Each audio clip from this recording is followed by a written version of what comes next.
السلام عليكم أساتذة وأستاذات المستقبل، كنتمنى تكونوا بخير. أنا فرحانة بزاف حيت اليوم ربحوا المنتخب، وكنتمنى حتى نتوما توفقوا في المسيرة المهنية ديالكم وتدوزوا المباراة الشفوية إن شاء الله في أحسن ما يرام. بغيت نعطيكم نصائح بخصوص المقابلة.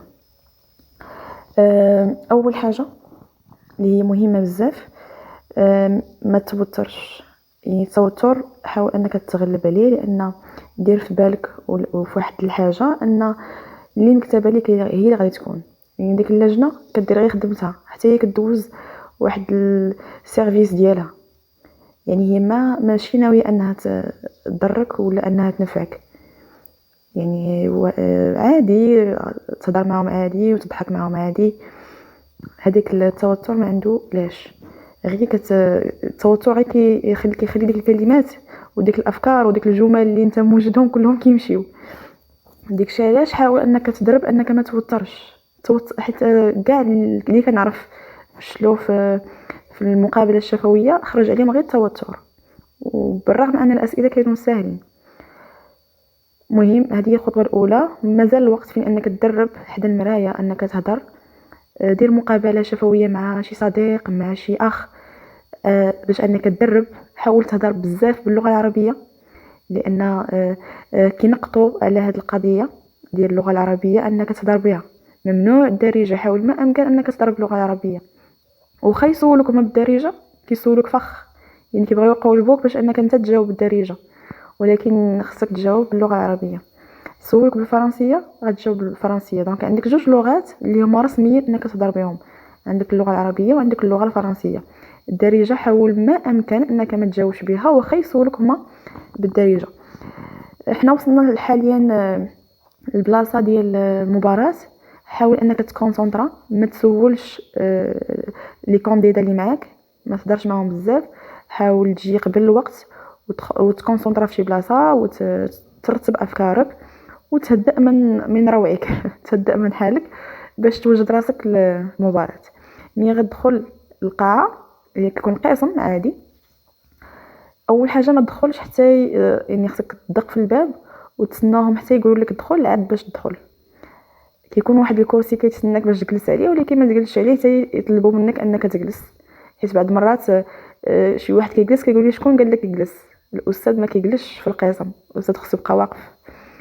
كيكون بعض الاستفزازات، ديك الاستفزاز كيبغيو يوتروك به.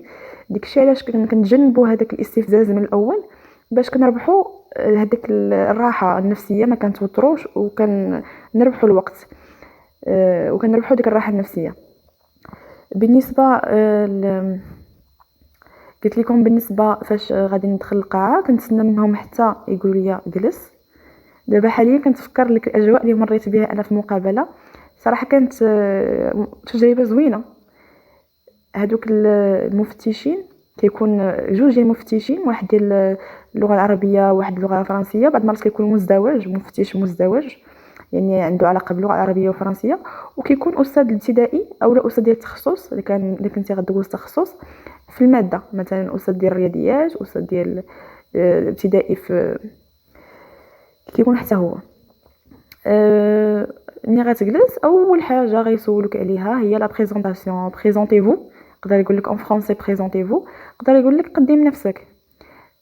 في اي حاله خصك انت تكون ديجا موجد جوج ديال التقديمات، تقديم بالعربيه و اون بريزونطاسيون ان فرونسي، باش تكون موجد. لا قالوا لك بريزونتيفو تضرب بالفرنسيه، قالوا لك قدم نفسك تضرب باللغه العربيه.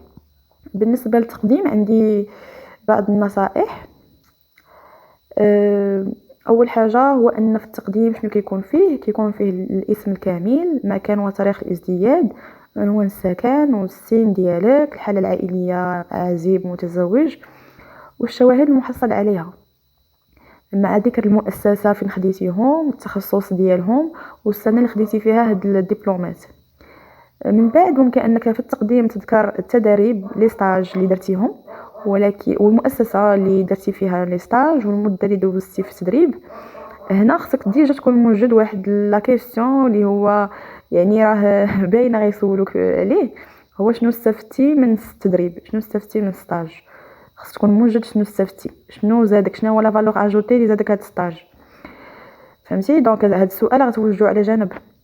في تقديم النيت غادي تذكر مثلا العنوان ديال البحث التخرج ديالك، البروجي دو فان ديتود، سواء مثلا عن بروجي فان ديتود ديال ليسونس ولا ديال ماستر ولا ديال الدكتوراه، على حسب الاخر بحث التخرج عندك. ولكن الا كنتي ضابطو، الا كنتي ما ضابطوش بلا ما تجبدو احسن، الا كنتي ضابطو كتقول لهم فوالا ها شنو هو العنوان ديال البروجي دو فان ديتود ديالي وشنو التخصص ديالو، و ديجا تكون موجد عليه واحد التلخيص باش او سولوك عليه تكون موجد التلخيص اللي غتقول لهم فوالا ها شنو درت في هذا البحث التخرج. يعني كتبقى خلاصه غير هما، يعني اي حاجه ذكرتيها في التقديم يقدروا يسولوك عليها. يسولوك على لي ستاج، يسولوك على مثلا كنتي ضابط بي اف وذكرتيه راه غادي يسولوك عليه.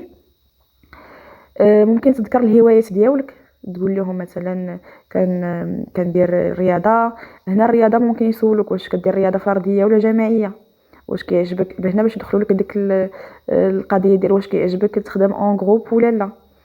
حيت غالبا كان حاليا في التوظيف كيفضلوا الرياضات الجماعيه، حيت كيقولوا ان هذا الشخص كيبغي ترافايي اون ايكيب، وهادشي اللي كيسعاو ليه بزاف شركات وبزاف ديال المباراه ديال التوظيف. هو انه يكون هذاك الموظف كيعجبو يخدم اون ايكيب ويعجبو يخدم اون جروب. الا قلتي ليهم، حيت غالبا في الهوايات كيقولوا المطالعه، كون موجد شنو غتقول لهم فاش غيسولوك شنو هو اخر كتاب قريتيه وفوقاش قريتيه، هضر لينا عليه. الا كنتي موجد شي كتاب وعندك فكره عليه ماشي مشكل انك تذكره.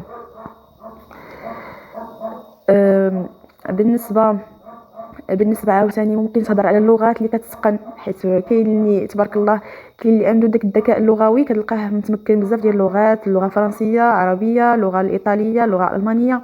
الا كنتي متمكن من اللغات كتذكرهم، يعني متمكن من هاد اللغات التاليه وكتابه نطقا و يعني تكلما وكتابه. بالنسبه ممكن تذكر التكوينات اللي درتيها، مثلا درت تكوين في البيروتيك. البيروتيك كنقصدوا بها الباوربوينت والاكسل والوورد. درت تكوين في البيروتيك، درت تكوين مثلا في اللغات، درت تكوين في علوم التربيه. الا كنتي ضابطهم بالضبط، مثلا انا ضابط علوم التربيه وموجدها مزيان وكنتسنى باغا نجرهم من خلال التقديم، باغا نجرهم الدومين ديال علوم التربيه. كنقول لهم فوالا راه درت تكوين في علوم التربيه وكتعجبني علوم التربيه. هنا اوتوماتيكمون راه غادي انت كتجرهم انهم يسولوك على مثلا فين درتي هذا التكوين، المده اللي درتي فيها، ويسولوك على بعض المفاهيم في علوم التربيه. ممكن الا كنتي ضابط علوم التربيه ولكن ما درتيش التكوين اللي هو في شي مؤسسه، ممكن تقول لهم درت تكوين ذاتي في علوم التربيه، وهنا كيسولوك في بعض المفاهيم ديال علوم التربيه. كنتي ما ضابطش علوم التربيه بلا ما تقول لهم اصلا، واخا تكون داير التكوين ما تقولش لهم راني داير التكوين، لانه غادي تجبد على راسك النحل، ومن البدايه غادي تخرب هذاك الجو. حيت فاش كتسولك شي سؤال وما كتعرفوش، المشكل اللي كيوقع هو انك انت كتوتر. هما راه ما عندهم عادي انك ما تجاوبش، عادي انك تخطا، ولكن المشكل انك انت كتوتر وكيأثر عليك في الاسئله القادمه. المهم من خلال التقديم بغيت نقول لكم باللي من خلال التقديم هو الحل انك تجر المقابله لصفك، كتذكر فيه في التقديم هذوك لي بوين لي بوزيتيف عندك واللي ضابطهم ولي بوين فورس ديالك. يعني من خلال هذاك التقديم تقدر انك تربح المقابله الشفويه.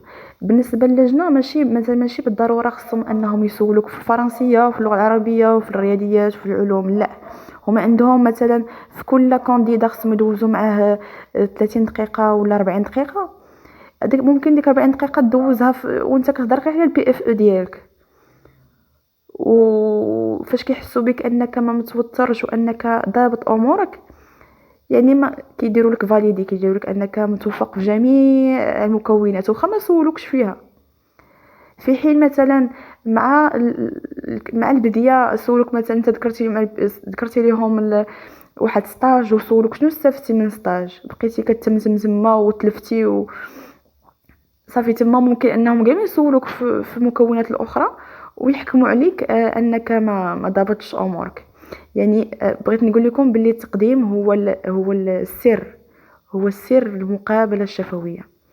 الا عرفتي دير واحد التقديم اللي هو زوين ومضبوط وبلا ما تحفظ التقديم، حيت كنتفكر في النهار ديال المقابله كنشوف واحد الدري مسكين غادي جاي كيحفظ في لا بريزونطاسيون.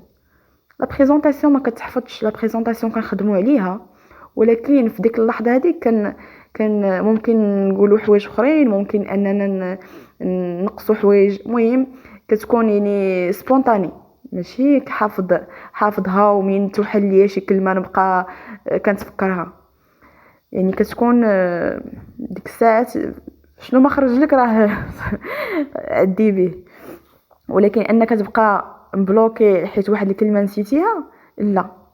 دونك لا بريزونطاسيون ما كنحفظوهاش، ولكن كنخدموا عليها، كنكتبوها في ورقه، كنبريزونطي راسي حدا المرايه، حدا واحد صاحبي، حدا ماما، حدا هذا، باش اني نضبط شنو غادي نقولوا. اي حاجه ذكرتيها في التقديم الا وكن موجد راسك غيسولوك عليها، هادي يكون اكيد. غير باش نكونوا واضحين، شي حاجه اللي ما ضابطهاش، واخا تكون مثلا عندي التكوين مثلا في واحد الحاجه معينه ولكن ما ضبطهاش، ممكن ما نذكرهاش في التكوين وممكن ما نذكرهاش في لا بريزونطاسيون ويكون احسن انني نذكرها وفي الاخر يسولوني ويلقاوني ما عارفاهاش. بالتوفيق. الفيديو القادم ان شاء الله غادي نذكر الشبكه ديال التنقيط.